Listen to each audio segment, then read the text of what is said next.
নমস্কার, আমি শান্তনা। আজ আমি মুচমুচে কিন্তু ভেতরটা সফট সেরকমই তালের বড়া বানিয়েছি। এগুলো আমি কীভাবে বানালাম সেটাই আপনাদের সঙ্গে শেয়ার করে নিই।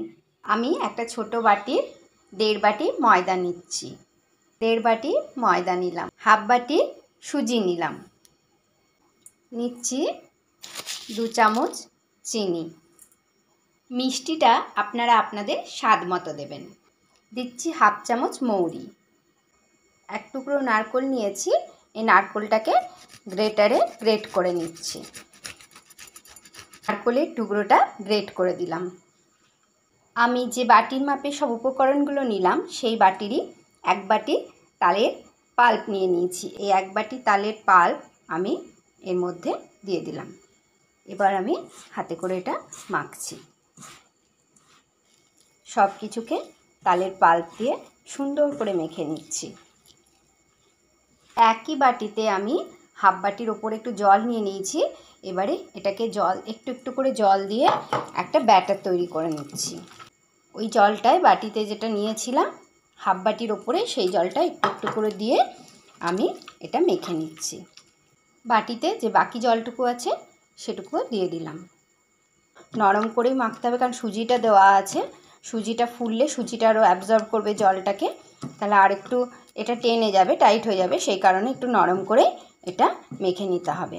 এবার আমি এরকমভাবে একটু এটাকে ফেটিয়ে নিচ্ছি। ব্যাটারটা ঠিক এরকম তৈরি করে নিয়েছি। এবারে আমি এটাকে আধ ঘন্টা থেকে 1 ঘন্টা ঢাকা দিয়ে রেখে দেবো। তবে আপনাদের হাতে সময় থাকলে এর থেকেও বেশি সময় ধরে ঢাকা দিয়ে রাখতে পারেন, তাহলে সুজিটা ফুলবে আর নরম হবে, বড়াগুলো খুব সফট হবে, খেতে ভালো হবে। তো আমি এগুলো 1 ঘন্টা মতো ঢাকা দিয়ে রেখে দিলাম। 1 ঘন্টা হয়ে গেছে, আমি ঢাকাটা খুলে দিচ্ছি। ঢাকাটা খোলার পর আবার এই ব্যাটারটাকে 1 থেকে 2 মিনিট একটু ফেটিয়ে নিচ্ছি। ওভেনটা অন করে কড়াইয়ে বেশি করে একটু সাদা তেল দিয়ে দিয়েছি। তেলটা গরম হতে দিলাম।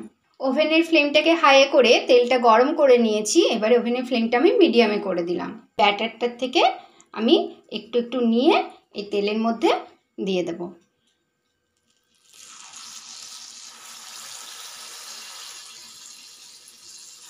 তেলের মধ্যে ডুবে যাবে যতগুলো, প্রথমবারে ততগুলোই কড়াইয়ে দিয়ে দিচ্ছি। একবারে যতগুলো বড়া কুলিয়েছে দিয়ে দিয়েছি।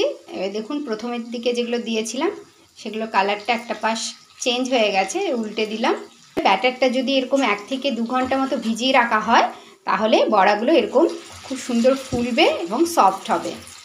বড়াগুলোকে উল্টে পাল্টে এরকম বাদামি রং হওয়া পর্যন্ত ভেজে নিচ্ছি। বড়ার রং দেখেই বোঝা যাচ্ছে বড়াগুলো ভাজা হয়ে গেছে। এবারে আমি এগুলো তেল ঝরিয়ে তুলে নিচ্ছি। প্রথম ব্যাচে সব বড়াগুলো ভেজে তুলে নিলাম। বাকি ব্যাটারটাকেও ঠিক একইভাবে এই বড়াগুলো আমি দিয়ে দিচ্ছি। তেলে দেওয়ার সঙ্গে সঙ্গে উল্টানো যাবে না।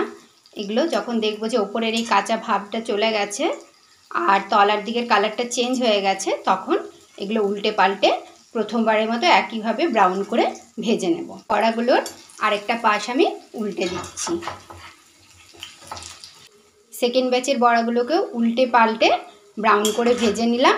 এগুলো দেখুন কালার দেখে বোঝা যাচ্ছে বেশ ভালো মতো ভাজা হয়ে গেছে। এবারে এই বড়াগুলোকেও আমি তেল ঝরিয়ে তুলে রাখছি। ফার্স্ট ব্যাচের বড়াগুলোর সঙ্গে সেকেন্ড ব্যাচের বড়াগুলো তুলে রেখে দিলাম। আর একটু সামান্য ব্যাটার বেঁচে গেছে, বড়ার আকারে তেলের মধ্যে দিয়ে দিচ্ছি।